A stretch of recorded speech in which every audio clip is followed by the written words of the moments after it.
కావాలనే మీ కలను నెరవేర్చుకోండి. సంప్రదించండి Hegde fertility, Hyderabad, Telangana. Hi hello నమస్తే, వెల్కమ్ టు ఐడ్రీమ్ మీడియా. నేను మీ శ్యామ్. రైట్, ఈరోజు ఒక స్పెషల్ టాపిక్ గురించి అయితే మనం మాట్లాడుకుందాం.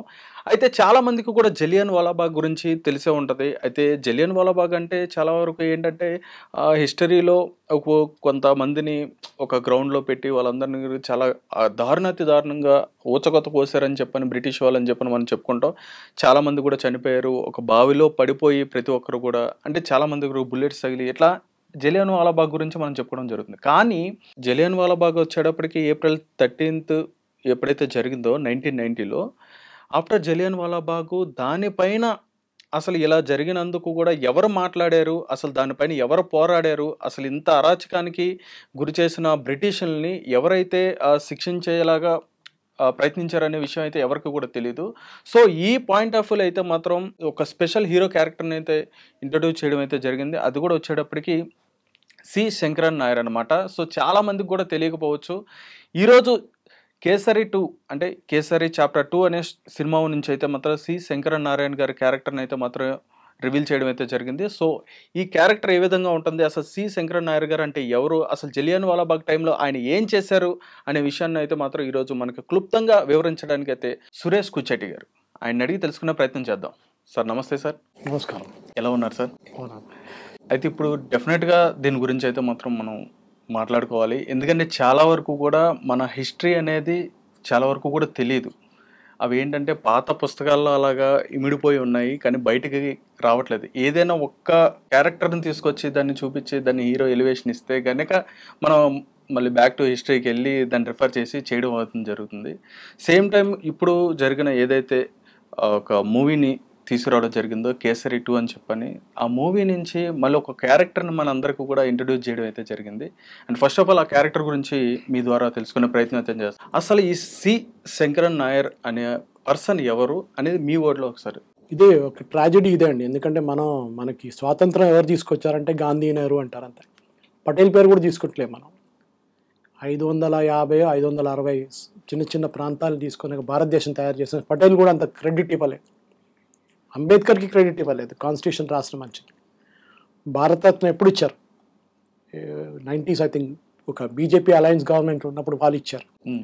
సో ఒక ఫ్యామిలీ మీద కాన్సన్ట్రేట్ చేసి వీళ్ళే తీసుకొచ్చారు, వీళ్ళే చేశారు అని నేను చెప్తున్నారు. కానీ వీళ్ళు ఎవరు లేనప్పుడు ఉన్న మనిషి సి శంకరన్ నాయర్. 1897లో కాంగ్రెస్ ఫామ్ అయింది. ఏఓ హ్యూమ్ ఫామ్ చేసింది 1890లో. దాని తర్వాత 7 సంవత్సరాల తర్వాత అమరావతి కాన్ఫరెన్స్లో ఈ బికేమ్ ద ప్రెసిడెంట్. కాంగ్రెస్ది, ఇండియన్ నేషనల్ కాంగ్రెస్ ప్రెసిడెంట్గా ఎన్నికయ్యారనమాట. సో మనం ఎప్పుడు గురించి మనం 1947లో మన స్వాతంత్రం వచ్చింది, కానీ దానికన్నా ఒక 50-55 సంవత్సరాల ముందు జరిగిన ఒక ప్రాబ్లం ఇదన్నమాట. సో శంకరన్ నాయర్ గారు ఈ was Born in Palakkad, Kerala.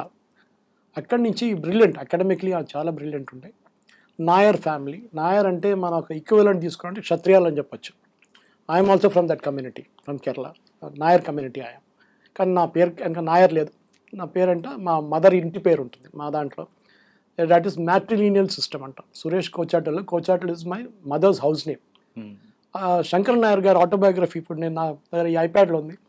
దాంట్లో కూడా ఈజ్ డిస్క్రైబింగ్ ద ఫస్ట్ ఒక 30 పేజీలు దాని గురించే మాట్లాడుతున్నారు. వాళ్ళ విలేజ్లో ఉన్న పాలిటిక్స్, వాళ్ళ విలేజ్లో ఉన్న బ్లాక్ మ్యాజిక్, వాళ్ళ విలేజ్లో ఉన్న కస్టమ్స్ అండ్ రిచువల్స్, వాళ్ళ మర్మతకాయం అని చెప్పి మా దాంట్లో మలయాళీ నాయర్ కస్టమ్స్లో ఉన్న అది మొత్తం ఇన్హెరిటెన్స్ గురించి అన్ని మాట్లాడుతున్నారు.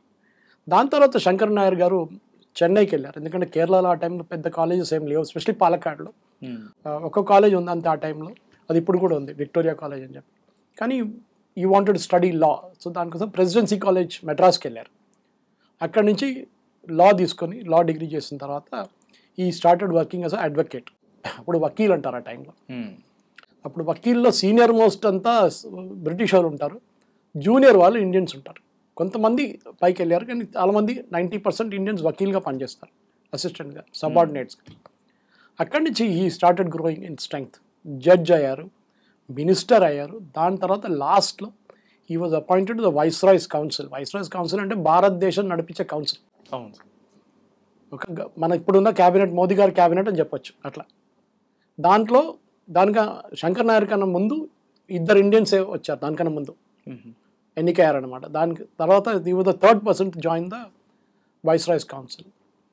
వైస్రాయ్స్ కౌన్సిల్లో చాలా అడ్మినిస్ట్రేషన్ మ్యాటర్స్ చాలా డీటెయిల్గా మాట్లాడారు దాని గురించి. ఐ థింక్ మన ప్రేక్షకులు కూడా ఈ బుక్ ప్రింట్లో లేదు ఇప్పుడు, ఆటోబయోగ్రఫీ, కానీ అది పీడిఎఫ్ లెవెల్లో నా దగ్గర ఉంది. కావాలంటే ఒక 50 MB ఫైల్, అది ఎట్లా పంపించాలో మీరే డిసైడ్ చేసుకోవాలి. కానీ it is available print edition పీడిఎఫ్లో ఉందన్నమాట. కానీ ఈ బుక్లో చాప్టర్స్గా డివైడ్ చేశారు. ఒకటి ఫస్ట్ నేను చెప్పినట్లు అతను బర్త్, ఆయన విలేజు, డిస్ట్రిక్ట్, ఇదంతా డీటెయిల్ తీసుకొచ్చి అంతా చదివిన తర్వాత నెక్స్ట్ ఈ came to the step of ఆయన ఒఫిషియల్గా బ్రిటిష్ హైరార్కీలో ఎట్లా పైకి వచ్చారని చెప్పేసి. దిస్ ఎంటైర్ థింగ్ మనం ఒకటి నేర్చుకోవాలి. ఆ టైంలో బ్రిటిష్ వాళ్ళు పరిపాలిస్తున్నప్పుడు మనకి అసలు మన ఇండియన్స్ పైకి రానియరు. ఎందుకంటే వాళ్ళకి ఎప్పుడు వాళ్ళే సీనియర్ మోస్ట్, వాళ్ళే అన్నీ చేసుకుంటారని చెప్పి వాళ్ళ దగ్గర ఉంటుంది. కానీ Sankaran Nair was a very unique man. ఆయన కొంచెం టెంపరమెంటల్ మ్యాన్. జడ్జెస్ కూడా చెప్తుంటే అంట ఆయన గురించి, అతని గురించి, that he was very temperamental, he was very కోపం వస్తుంది జల్దీ, కానీ లాజికల్గా మాట్లాడతారు, చాలా లాజికల్గా మాట్లాడతారు. అండ్ లాజికల్ మాట్లాడడం కూడా కాదు, లా అనే సబ్జెక్ట్ మీద మస్తు పట్టుండే అతను. సో దాని తర్వాత ఈ జలియన్వాలా బాగ్ ఇన్సిడెంట్ అప్పుడు మీరు అడగొచ్చు, కేరళలో ఉన్న ఒక మనిషి చెన్నైకి వచ్చి అప్పుడు మెడ్రాస్కి వచ్చి లా చేసుకున్న తర్వాత దెన్ నెక్స్ట్ ఈ వెంట్ టు ఢిల్లీ నుంచి ఈ జలియన్వాలా బాగ్ ఇన్సిడెంట్ జరిగినప్పుడే అతనికి శ్రీ శంకరన్ నాయర్ ఫెల్ట్ దట్ ఉండకూడదు బ్రిటిష్ వాళ్ళతో అని చెప్పి రాజీనామా చేసేసారు. వైస్రాయ్స్ కౌన్సిల్ నుంచి రాజీనామా చేశారు. కానీ సినిమాలో ఆ పార్ట్ చూపించట్లేదు, డైరెక్ట్లీ కేసుకి వెళ్ళిపోతున్నారు. అది సినిమాటిక్ లిబర్టీ అని చెప్పొచ్చు మనం. కానీ చాలా మటుకు శంకరన్ నాయర్ ఆయన క్యారెక్టర్ మంచిగా మౌల్డ్ చేశారు. Akshay Kumar, no problem about it, చాలా బాగా చేశారు. Madhavan who argued as a opponent lawyer for the British, అది యాక్చువల్లీ కేసు మొత్తం లండన్లో నడిచింది. So to cut a long story short, ఇది బేసిక్లీ ఒక ఇండియన్, ఒక జలియన్వాలా బాగ్, ఎందుకంటే ఇక్కడున్న పిల్లలు కూడా జలియన్వాలా బాగ్ ఏంటంటే ఏదో ఉన్నారు, కాల్పులు జరిపారు, చాలామంది చనిపోయారని. కానీ దాని వెనక ఉన్న కుట్ర ఏంటి, బ్రిటిష్ వాళ్ళు ఎందుకు చేశారు, అది ఆ హిస్టరీ తెలుసుకోవాలంటే ఒకటి ఈ సినిమా చూడాల్సిందే. అట్లీస్ట్ అడల్ట్స్ వెళ్ళి చూసిరండి, మీరు చూడాల్సిందే. ఎందుకంటే నేను ఇవాళ వెళ్ళి థియేటర్లో 10 మంది కూడా లేరు, అది ట్రాజడీ. కానీ ఒక కమర్షియల్ సినిమా వస్తే మొత్తం హౌస్ఫుల్ నడుస్తుంది. ఇక్కడ మన హిస్టరీ, దాచిపెట్టిన హిస్టరీని చూపిస్తుంది. ఎస్ సార్, డెఫినెట్గా రైట్. ఇందాక మీరు అన్నట్టుగానే జలియన్వాలా బాగ్ అంటే మోస్ట్ ఆఫ్ ది పీపుల్ ఎలా అంటే ఏదో ఒక సబ్ క్రౌడ్ని అక్కడ పెట్టేసి వాళ్ళందరి మీద అరాచకంగా ఉచ్చకోత కోసారని చెప్పడం జరుగుతుంది. రైట్, వాళ్ళు డీటెయిల్గా ఇందులో స్టోరీలోకి వెళ్తే వాళ్ళు ఎంతమందిని అట్లా గ్యాదర్ చేశారు, ఎన్ని రౌండ్స్ వాళ్ళ మీద కాల్పులు చేశారు, ఎంతమంది చనిపోయారు, ఎంతమంది అసలు ఇవన్నీ కూడా డీటెయిల్గా మూవీలో అనేది చూపించడం జరిగింది. కానీ మూవీలో అది కూడా చూపించారంటే యాక్చువల్ కౌంట్ ఎప్పుడు బ్రిటిష్ వాళ్ళు చెప్పలేదు. 1600 మంది అని చెప్పారు, 1650 అని. కానీ ఒఫిషియల్ అన్అఫిషియల్ రికార్డులో దానికన్నా డబుల్ మంది చనిపోయారు. బాడీ అంతా రివర్లో పోసేసారు, నాలాలో పడేశారు. సో కౌంట్ ఎక్కడ రాలేదు ఒఫిషియల్గా, ఎందుకంటే వాళ్ళు చేసిన పెద్ద కుట్ర ఇది. జలియన్వాలా బాగ్ ఒక మన హిస్టరీలో ఒక బ్లాక్ మార్క్. ఇవాళ దాకా ఇంతక సినిమా లాస్ట్లో కూడా చూపిస్తారు, బ్రిటిష్ వాళ్ళు ఇవాళ దాకా సారీ అని చెప్పలేదు. మనం ఎక్కువ అడగట్లేదు వాళ్ళ దగ్గర, మీరు చేసింది తప్పు అని చెప్పండి. అనామ్డ్ చిన్న పిల్లల నుంచి మహిళల నుంచి పెద్ద మనుషులు అందరిని చంపేశారు. వాళ్ళు ఏం చేశారని చెప్పి వాళ్ళని టెర్రరిస్ట్గా చెప్పేసి వీళ్ళు బ్రిటిష్ వాళ్ళు చూపించి వాళ్ళు చేపించిన పని, అది కుట్ర. కానీ బ్రిటిష్లో దాంట్లో కూడా చాలామంది మంచోళ్ళు ఉన్నారని చూపించారు సినిమాలో కూడా. అండ్ శంకరన్ నాయర్ క్యారెక్టర్ కూడా ద మౌల్డింగ్ ఇస్ పర్ఫెక్ట్. ఎందుకంటే మీరు ఇప్పుడు ఈ పుస్తకం చదవమంటే పీడిఎఫ్ ఫైల్లో మీరు చూసుకుంటూ పోతారు, కానీ దాన్ని డ్రమటైజ్ చేయడం ఇంకోటి. సో అక్షయ్ కుమార్ అది చాలా బాగా చేశారు. అంటే అట్లీస్ట్ ఏదో హిస్టరీలో లేని మనిషి కాదు కదా, హిస్టరీలో ఉన్న మనిషి. సో మనకు కూడా తెలియదు, నాకు తెలియకుండా నేను దీనికన్నా ముందు బిఫోర్ ద ట్రైలర్ వచ్చేకన్నా ముందు మా ఊరు పక్కనే 70 kilometers from Thrissur town is Palakkad. కానీ నెక్స్ట్ టైం నేను కేరళకి వెళ్తున్నప్పుడు ఆయన అంత్యక్రియలు జరిగిన ప్లేస్కి వెళ్ళాల్సి అనుకున్నది. అది భారతపుడ అంటారు, మా దగ్గరే పెద్ద రివర్ ఒకటి ఉంది. ఆ రివర్ పక్కన పాలక్కాడ్ దగ్గరే అంత్యక్రియలు చేశారు. చనిపోయింది మెడ్రాస్లో 1937లో, మనకు ఆ స్వాతంత్రం వచ్చాకైనా 10 సంవత్సరాల ముందు. సో ఇంత పెద్ద మనిషి, ఇంత పెద్ద లెజెండరీ ఫిగర్ని మనం రికగ్నైజ్ చేయలేదు. ఇది ఒకరే కాదు, మనం ఇప్పుడు నేను ఎప్పుడు చెప్తుంటాను, రాణి అబ్బక్క అని చెప్పి మ్యాంగ్లూర్ దగ్గర she was a brilliant queen. మొత్తం పోర్చుగీస్ బెటాలియన్ కంప్లీట్ కొట్టేసి ఖతం చేసేసింది, 2300 మందిని. దాని తర్వాత కుండాపూర అని చెప్పి నార్త్ ఉడిపి కన్నా పైకి వెళ్ళి అక్కడ కూడా మొత్తం బెటాలియన్ ఫినిష్ చేసేసింది. కానీ మన హిస్టరీ బుక్స్లో రాణి అబ్బక్క పేరు ఎక్కడ లేదు. అల్లూరి సీతారామరాజు మన తెలుగులోకి చాలా పరిచయం, కానీ ఏదో ఒక సినిమా వచ్చింది, అది కృష్ణ గారు యాక్ట్ చేశారనుకుంటా. అప్పుడు నేను స్కూల్లో ఉన్నప్పుడు చూసిన గుర్తుంది నాకు.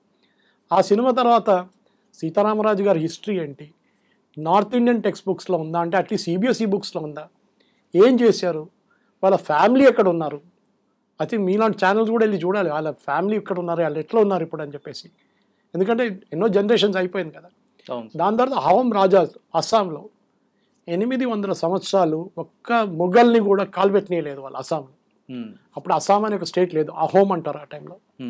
నార్త్ ఈస్ట్ మొత్తం, అప్పుడు మేఘాలయ మణిపూర్ అట్లేం లేదు, మొత్తం north east.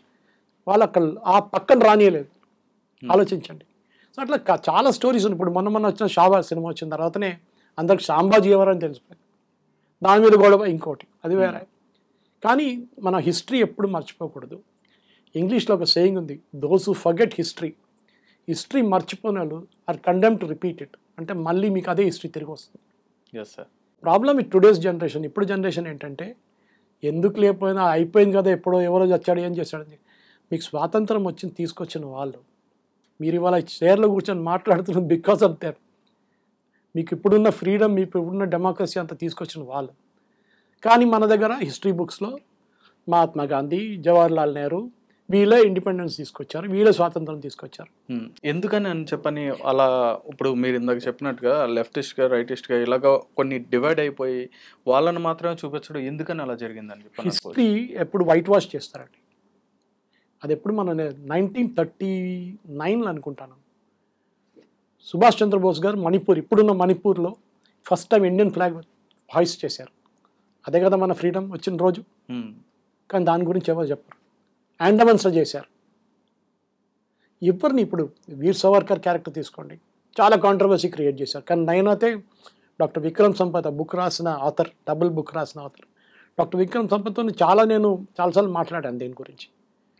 Such enigmatic character. I mean మీరు ఒక్కరోజు కూడా తట్టుకోలేరు ఆ పనిష్మెంట్. కాలాపాని అండమాన్స్లో 10-15 సంవత్సరాలు కట్టిబెట్టి చైన్లో పెట్టేసి మిమ్మల్ని కంటిన్యూస్ టార్చర్ చేసిన తర్వాత ఎట్లా తట్టుకుంటారు ఏ మనిషి అయినా కానీ. కానీ మన హిస్టరీలో చూపిస్తారు గాంధీ నెహ్రూ. సర్దార్ పటేల్ రోల్ కూడా ఎలిమినేట్ చేసేసారు మొత్తం. ఇప్పుడు బీజేపీ వాళ్ళు వచ్చిన తర్వాత సర్దార్ పటేల్ని పైకి లేపారు వాళ్ళు, స్టాచ్యూ కట్టారు. సో నేను కూడా అక్కడ వెళ్ళాను, I seen the place brilliant, no doubt about it. కానీ ఇట్లాంటి చాలా క్యారెక్టర్స్ ఉన్నారు. శ్రీరాములు గారు ఉన్నారు, అదే చెప్తాను, భగత్ సింగ్ గారు, భగత్ సింగ్, రాజ్గురు, చంద్రశేఖర్ ఆజాద్ వీళ్ళందరూ ఉన్నారు. కానీ మన పిల్లలకి ఏంటంటే ఫోటో కనిపిస్తే అంతే భగత్ సింగ్, ఇది చంద్రశేఖర్ ఆజాద్, రాజ్గురు. ఖుదీరామ్ బోస్ 18 సంవత్సరాల్లో ఉరి తీశారు బ్రిటిష్ వాళ్ళు. ఒక తెలుగు ప్రొడ్యూసర్ పాపం, ఆయన కష్టపడి ఇల్లు అమ్మేసుకొని సినిమా తయారు చేశారు. నేను ఆయన ఒక ప్రివ్యూకి పిలిచారు నన్ను రామానాయుడు స్టూడియోలో, అనుకుంటా బహుశా సంవత్సరం అవుతుంది ఇప్పుడు. ఆయన సినిమా రిలీజ్ చేయలేకపోయారు.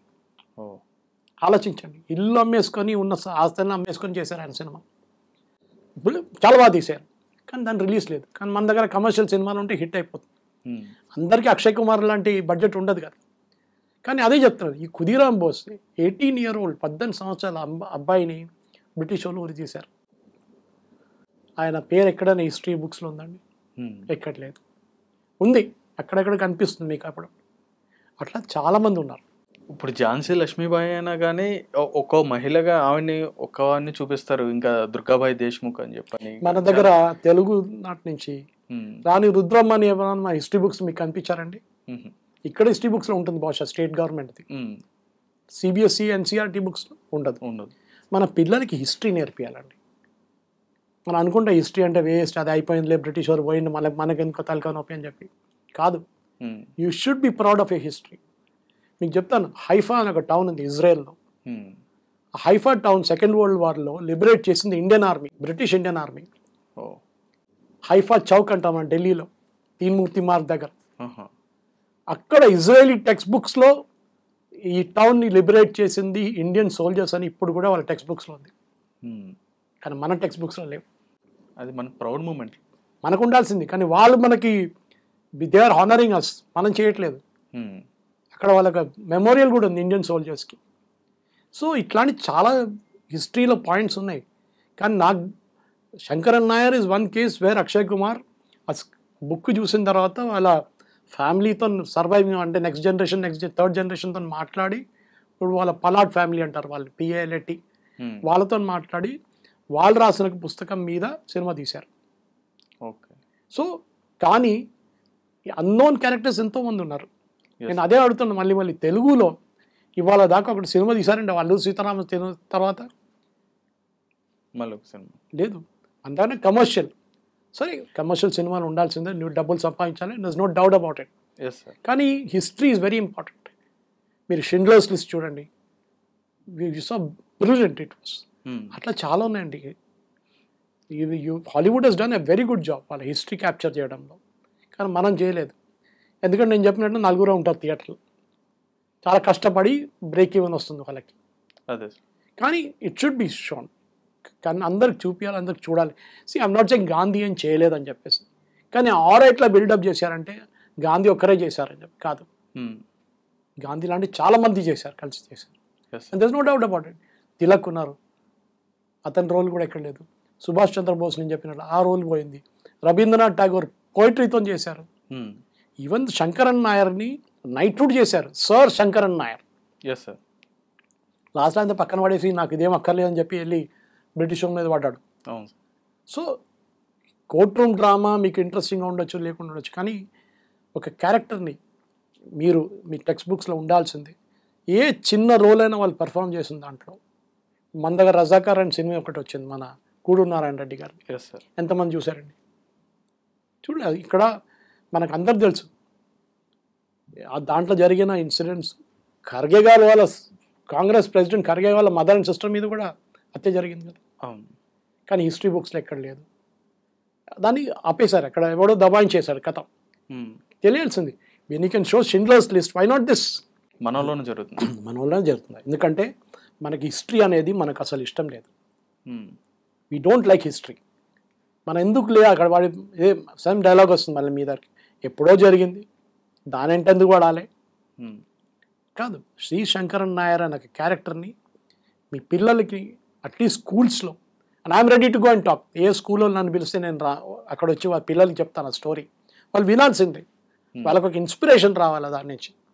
లుక్, సౌత్ నుంచి కేరళ నుంచి ఒక మనిషి జడ్జ్గా లా చదివిన తర్వాత జడ్జ్ తర్వాత మినిస్టర్ అండ్ క్యాబినెట్లో, దాని తర్వాత వైస్రాయ్ కౌన్సిల్ మెంబర్ ఆయన, అంత పైదాకా ఎట్లా వచ్చారండి ఆ బ్రిటిష్ వాళ్ళ టైంలో. మీరు ఇన్స్పిరేషన్గా తీసుకున్న ఆయన లైఫ్లో ఏముంది సార్? ఆయన నాలెడ్జ్. నాకు ఇప్పుడు నేను టెలివిజన్ స్టూడియోలో అందరూ వెళ్తూ ఉంటాను కదా, చాలామంది అడుగుతారు. నిన్న కూడా బేగంపేటలో నేను లంచ్కి వెళ్తున్నప్పుడు ఒక ఏఈ గారు కలిసారు రోడ్లో, ఎలక్ట్రిసిటీ బోర్డులో కలిసి. సురేష్ గారు సార్ అడిగారా, సార్ మీ వీడియోలన్నీ చూస్తాను సార్, చాలా బాగుంది సార్, ఇన్ఫర్మేషన్ బాగుంటుంది. అది ఇంపార్టెంట్. నాలెడ్జ్. మనం నాలెడ్జ్ తీసుకొని నా దాంట్లో పెట్టుకుంటే ఫైదా లేదు, 10 మందికి చెప్పాలి ఆ కథ. సో నాకేమనిపించింది అంటే the way he was using his legal brilliance. ఒక్కొక్క పాయింట్ని ఆ లీగల్ నాలెడ్జ్ ఎట్లా తీసుకొచ్చారు, దానికి చాలా మంచి ఇన్స్పిరేషన్. ఇంకోటి, ఎంత పెద్ద ఒపోనెంట్ అయినా కానీ మనం కొట్లాడవచ్చు, ఎంత పెద్దోడైనా కానీ. అదొక లెసన్ అన్నమాట. ఓ ఆయన చాలా పెద్ద మనిషి, మనం ఏం చేయలేము, డబ్బులు ఉంది ఉంటే ఏమైంది, మీరు భయపడితే మళ్ళీ ఎవరు ఉండరు మీదంట, మీరు కొట్లాడాల్సింది. That is one thing that I have learned from that movie. And ఆయన బుక్ చదువుతున్నప్పుడు దానికన్నా చాలా ఎక్స్ట్రీమ్స్ ఉంది. అసలు సినిమాలో చూపించింది ఒక 10% కూడా లేదు బుక్లో ఉన్నది. ఆయన ఆటోబయోగ్రఫీ నుంచి. యాక్చువల్లీ ఒక సినిమా తీయాలంటే మీకు 2.5-3 గంటల లోపల చెప్పేసేయాలి. ఇది మొత్తం తీయాలంటే మీకు ఒక వెబ్ సిరీస్ చేయాల్సి వస్తుంది అన్నమాట. సార్ ఇక్కడ జనరల్గా ఇప్పుడు కోర్ట్ రూమ్ సీన్స్ అనేవి ఇప్పుడు చాలా వరకు కూడా చేస్తున్న మూవీస్ అన్నీ కూడా ఆల్మోస్ట్ అవన్నీ హిట్ అవ్వడం అనేది జరుగుతుంది. ఫర్ ఎగ్జాంపుల్ తీసుకుంటే ఇప్పుడు ఈ kesari 2 court room soon, next ఇప్పుడు జై భీమ్ కానీ, లేదా నీరు అని కానీ, లేకపోతే రీసెంట్గా వచ్చిన కోర్ట్ మూవీ కానీ, ఇవి ఏంటంటే పబ్లిక్కి అవేర్నెస్ వచ్చే విధంగా కూడా అవి ఉండడం జరుగుతుంది. అంటే లీగాలిటీ అంటే ఏంటనేది తెలుస్తుంది. మనం ఎలా ఫైట్ చేయొచ్చు అనేది ఆ స్పోర్టివ్‌నెస్ అనేది కూడా వాళ్ళకి రావడం జరుగుతుంది. సో, ఈ సీన్‌నే స్పెసిఫిక్‌గా మనం హైలైట్ చేయడానికి కారణం ఏంటంటారు? దీంట్లో మన నార్మల్ కోర్ట్ సీన్స్లో ఏదో ఒక కమర్షియల్ డిస్ప్యూటో, లేకుంటే ఫ్యామిలీ డిస్ప్యూటో, లేకుంటే ఒక ల్యాండ్ డిస్ప్యూటో దాని మీద ఉంటుందన్నమాట. కానీ దీంట్లో ఈ సినిమాలో కేసరి 2లో ఇది చూపించింది ఏంటంటే ఒక జరిగిన ఇన్సిడెంట్, జలియన్వాలా బాగ్ లాగా మ్యాసకర్, జెనోసైడ్ అంటారు ఇంగ్లీష్లో. చేసిన వాళ్ళు అంత ఫ్రీగా వెళ్ళకూడదు, వాళ్ళు సహించాలి, వాళ్ళకి పనిష్మెంట్ రావాల్సిందే. అది చేయడానికి అది ఇన్స్పిరేషన్గా వచ్చింది అనమాట కోర్ట్ రూమ్ డ్రామాలో. Flash backs back and fourth ఉంటుంది చూడండి. ఎందుకు, ఏం జరిగింది అప్పుడు, హిస్టరీ బుక్స్ నుంచి మీరు కేసు ఎట్లా ఫైట్ చేశారు, బ్రిటిష్ రికార్డ్స్ ఎట్లా తీసుకొచ్చారు, మెడికల్ రికార్డ్స్ ఎట్లా తీసుకొచ్చారు, ఓవర్ఫ్లయింగ్ ఒక ఫ్లైట్ పోయింది పైనుంచి ఆ రోజు జలియన్వాలా బాగ్, ఎందుకు ఆ ఫ్లైట్ పైనుంచి వెళ్ళింది, కర్ఫ్యూ ఎట్లా ఇంపోజ్ చేశారు, చాలా ఉన్నాయి పాయింట్స్. సో ఈ పాయింట్స్ అన్నీ మీరు అది కలెక్ట్ చేయడంలో ఈ నార్మల్ సినిమాల్లో, ఇప్పుడున్న వెబ్ సిరీస్లో అంతా చూపారు. అంత కష్టపడి పని చేయ ఆ time we are talking of 1900s. ఆ టైంలో జరిగింది 1919 I think Jallianwala Bagh. So ఆ టైంలో జరిగినప్పుడు మీ దగ్గర ఆ టైంలో మొబైల్ లేవు, ఫోటోలు తీయడానికి కెమెరా, అంత పెద్ద కెమెరాలు ఏం లేవు, ఉండే కెమెరాలు కానీ బేసిక్. ఒక డాక్యుమెంట్ దొరికితే ఏం చేస్తారు, ఫోటో కాపీ తీయలేరు, దాంట్లో సీన్లో ఉంది దాంట్లో. సో వాళ్ళు ఆ డాక్యుమెంటే ఎత్తుకపోతారు కోర్టుకి, అండ్ ఈ gets punish because of that. మీరు అప్పుడు మిలిటరీ డాక్యుమెంట్, నేను మొత్తం సినిమా స్టోరీ చెప్పను ఎందుకంటే స్పాయిలర్ అయిపోతుంది కంప్లీట్గా. So but you should go and watch it. ఎందుకంటే కోర్ట్ రూమ్ డ్రామా అని చెప్పకూడదు, historical drama, that is the right word to use. డెఫినెట్గా సార్. ఇప్పుడు శంకరన్ నారాయణ గారి యొక్క ఫ్యామిలీ గురించి చెప్పమంటే మీరు రిఫర్ చేసిన దాంట్లో ఏమని చెప్తారు? వాళ్ళ ఫ్యామిలీ ఇప్పుడు కూడా ఉన్నారు. ఇన్ఫాక్ట్ చాలా మంది ఛానల్స్ వాళ్ళు ఇంటర్వ్యూ చేశారు. ఇప్పుడు ఈ సినిమా ట్రైలర్ రిలీజ్ చేసిన తర్వాత చాలా మంది వెంటబడి వాళ్ళ నెక్స్ట్ థర్డ్ జనరేషన్ వాళ్ళ గ్రాండ్ డాటర్ వాళ్ళందరినీ ఇంటర్వ్యూ చేస్తున్నారు. వాళ్ళు మెడ్రాస్లో అక్కడిక్కడ ఉన్నారు, కొంతమంది కేరళలో ఉన్నారు. కానీ వాళ్ళు నేర్చుకోవాలి, they are really proud of వాళ్ళ గ్రేట్ గ్రాండ్ ఫాదర్ చేసిన దానికి. ఇంత టైం పట్టింది కానీ అట్లీస్ట్ ఇప్పుడైనా ఎవరైనా అంగీకరించారు కదా, ఎవరైనా దాని గురించి మాట్లాడుతున్నారు కదా మా గురించి. ఇప్పుడు దాకా ఎవరు పట్టించుకోలేదు, ఎందుకంటే వాళ్ళ పేరు అనుకో ఒక తోకలేదు కదా, నెహ్రూ గాంధీ అనే పేరు లేదు వాళ్ళకి. నాయర్ అని ఒక పేరు ఉంది, నాయర్ అంటే కేరళ వాడు ఆయన చేశాడని చెప్పేసి ఆ కనెక్షన్ జలియన్వాలా బాగ్తో ఉంది. ఆ ఇన్సిడెంట్ కూడా అది చాలా ఇంపార్టెంట్. జలియన్వాలా బాగ్ అని చెప్పి ఇన్సిడెంట్ ఎందుకు జరిగింది, ఎట్లా జరిగింది, ఎంతమంది చనిపోయారు, ఎందుకు ఇలా బైసాఖీ రోజు, మొన్ననే కదా బైసాఖీ జరిగింది 13వ తారీఖు, బైసాఖీ రోజు అక్కడ కూడా మన వాళ్ళు అమృత్సర్కి వెళ్ళినప్పుడు జలియన్వాలా బాగ్ వెళ్ళాల్సింది డెఫినెట్గా. మన ప్రధానమంత్రి గారు కూడా అదే చెప్పారు, మర్చిపోకూడదు ఎప్పుడు వాళ్ళు ఏం చేశారు మనం, అది మర్చిపోతేనే దెన్ నీకు అదే మిస్టేక్ మీకు మళ్ళీ రిపీట్ అవుతుంది. ఆలోచించండి, ఇదే పని మన ఎవరైనా ఇండియన్స్ బ్రిటిష్ వాళ్ళ మీద చేస్తే ఎంత పెద్ద గొడవ అవుతుండే. ఒక ముగ్గురిని చంపేస్తే చాలు ఆ టైంలో పెద్ద గొడవ చేస్తుండే వాళ్ళు. ఇక్కడ వేలాది మంది 2000 నుంచి 3000 మందిని చంపిన తర్వాత కూడా ఒక రిమోర్స్ లేదు వాళ్ళకి. ఒక యానిమల్ అంటే వాళ్ళ ఇన్స్టింక్ట్ అట్లా అయిపోయింది. Indians useless fellows. దాంట్లో కూడా సీన్లో చూపిస్తారు, క్లబ్స్లో ముందు ఉండే బ్రిటిష్ క్లబ్స్లో, ఇప్పుడే కదా అంత పోయింది, dogs and Indians not allowed. ఆలోచించండి, మన ఆ లెవెల్కి తీసుకొచ్చారు. And we were ready. ఇప్పుడు చాలా మంది అడుగుతారు, ఓకే ఒక పర్టినెంట్ క్వశ్చన్ ఇంకో ఛానల్ వాళ్ళు అడిగారు నా దగ్గర, శంకరన్ నాయర్ బ్రిటిష్ వాళ్ళతో కలిసి ఉన్నాడు కదా, కుమ్మక్కాయ ఉన్నాడు కదా, మళ్ళీ మీరు ఎందుకు ఆయన ఆ లెవెల్కి తీసుకెళ్తారంటే, ఏ రోజు అత్యాచారం జరిగింది, అన్యాయం జరిగిందని తెలిసిన రోజు ఉన్న పదవి అంతా రాజీనామా చేసి బయటకు వెళ్ళిపోయారు, వెళ్ళి కోర్టుకి వెళ్ళి కొట్లాడారు. అది డిఫరెన్స్. మీరు ఆ సిస్టంలోనే ఉండి సరే అది జరిగింది, నాకేం పోయింది, నాకు నా జీతం వస్తుంది, నా పొజిషన్ ఉంది, నా కార్లు ఉన్నాయి, నా ఇల్లు ఉందని చెప్పుకుంటే అయిపోతుంది. ఇదంతా పోనీ నాకేమక్కర్లేదని చెప్పి దిగిన మనిషి శంకరన్ నాయర్. మీరు ఈక్వివలెంట్ డ్రా చేయొచ్చు. Nehru is also barrister at law, Gandhi కూడా లా చేసి వచ్చారు సౌత్ ఆఫ్రికా నుంచి, దాని ముందు స్టడీ చేసిన తర్వాత. వీళ్ళందరూ నేర్చుకున్నారు, కానీ ఎంతమంది వాడారు. Mohammad Ali Jinnah court case fight చేశారు చాలా మందికి. సో అట్లాంటి హిస్టరీ ఉంది. కానీ ఒక అక్కడున్న ఆ 2000 మంది ఆత్మలకు ఆ శాంతి కోసం చేసిన ఒక చాలా పెద్ద లీగల్ బ్యాటిల్ ఇది. ఇన్ఫ్యాక్ట్ జలియన్వాలా బాగ్లో ఈ అందరు మార్టర్స్ ఫోటో పెట్టి ఉన్నారు అక్కడ. సినిమాలో వాళ్ళ పేర్లు చూపిస్తారు, అక్కడ మార్టర్స్ ఫోటో పెట్టారు. దాంట్లో శంకరన్ నాయర్ ఫోటో కూడా ఉంది last. They recognize his contribution. ఈ చేసిన కాంట్రిబ్యూషన్ చూడండి, అతను చేసిన ఆ జలియన్వాలా మార్టర్స్ కోసం చేసిన బ్యాటిల్, అది ఒక థ్యాంక్ యూ లాగా వాళ్ళు ఆ ఫోటో ఇక్కడ పెట్టారు. మన దాంట్లో కూడా మనం కూడా ఇది బహుశా I think Rana somebody made comment చేస్తాడే, ఐ థింక్ రానా దగ్గుబాటి బయట ఇచ్చారు, నేను తెలుగులో తీసుకొస్తాను అని చెప్పేసి డబ్ చేసి చూపించాలంటే డెఫినెట్గా తెలుగులో తీసుకొస్తే ఇంకా ఇంటీరియర్ ఆంధ్రప్రదేశ్ వైపు కానీ తెలంగాణ డిస్ట్రిక్ట్స్కి వెళ్తుంది. ఇదేమో సిటీలో ఉండిపోతుంది సినిమా, అది కూడా హిందీ తెలిసిన వాళ్ళకి. So this movie should be dubbed in Telugu. I think Ranaji should go and do it. వాళ్ళ దగ్గర సురేష్ ప్రొడక్షన్స్ అన్నీ ఉన్నాయి, వాళ్ళు చేయొచ్చు ఈజీగా. ఎందుకంటే ఇప్పుడున్న పిల్లలకి కూడా అది నేర్పియాలి. కానీ అన్ఫార్చునేట్లీ మూవీస్ అడల్ట్స్ ఓన్లీ, దీంట్లో ముందు చెప్పాను. కానీ okay, still accepted. At least parents వెళ్ళి వచ్చి పిల్లలకి కథ ఎంత ఘోరంగా జరిగింది, ఎంత దారుణంగా బ్రూటల్గా మన అరాచకంగా చేశారు అనే విషయం కూడా తెలియడం మంచిదే కదా సార్. తెలియడం మంచిదే, కానీ వీఆర్ వెరీ యూస్ టు ఇండియన్స్కి ఎప్పుడు అంటారు, మనం మెమరీ మనది ఒక వారంలో వెళ్ళిపోతుంది. ఒక వారం తర్వాత కంచగచ్చుబలి గురించి అడగండి, ఎవరికి గుర్తుండదు. నెల తర్వాత నెల తర్వాత మర్చిపోతారు, కొత్త దానికి వెళ్ళిపోతారు ఏదో. ఇప్పుడు ఫ్యాషన్ అది, దాని వెంట పడతారు, ట్రెండింగ్ అవుతుంది. దాని తర్వాత అది మర్చిపోతారు, ఇంకా దాని వెంట పడతారు. అది అయినా దిశ కేసు జరిగిందండి ఇక్కడ, ఎంతమందికి ఇప్పుడు గుర్తుంది దిశ కేసు ఏం జరిగింది అనేది? Nobody nose. ఇది మన ప్రాబ్లం. సో మన హిస్టరీ కూడా అంతే. మన హిస్టరీ బుక్స్లో ఎప్పుడు అంటారు, ఒక పులి అండ్ వన్ హంటర్ ఉన్నప్పుడు, పుస్తకం రాసేదాకా, హంటర్కి రాయడానికి వచ్చేదాకా ద హంటర్ ఆల్వేస్ ఆయన పులిని చంపాడని చెప్పేసి కథ ఉంటుంది.